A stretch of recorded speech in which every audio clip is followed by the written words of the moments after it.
You're well-educated people. You've heard the arguments.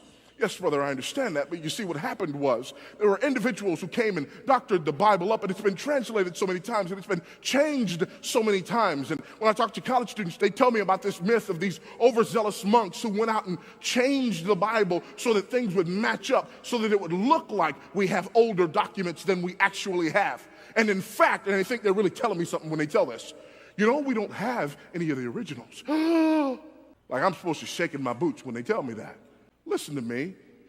If overzealous monks want to change the Bible, can I explain to you what they would have had to do? 3 levels of conspiracy. Level number 1, they would have had to have a manuscript conspiracy. When we're talking about just the New Testament itself, there are over 6,000 manuscripts or portions of manuscripts for the New Testament itself. Now, that may not sound like a lot to you, but can I compare it to a couple of things?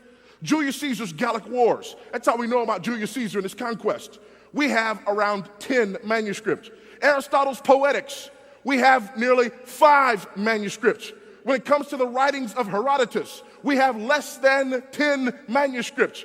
When it comes to the writings of Homer, less than 10 of each of his writings. When it comes to the New Testament, we have 6,000 manuscripts or portions of manuscripts for the New Testament. Folks, that's not even close. Well, you don't have the originals. No, we really don't.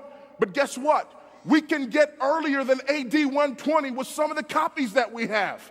When it comes to Julius Caesar's Gallic Wars, the earliest thing we can put our hands on was written 900 years after the original. But nobody's tearing down the walls in college because they're reading Caesar.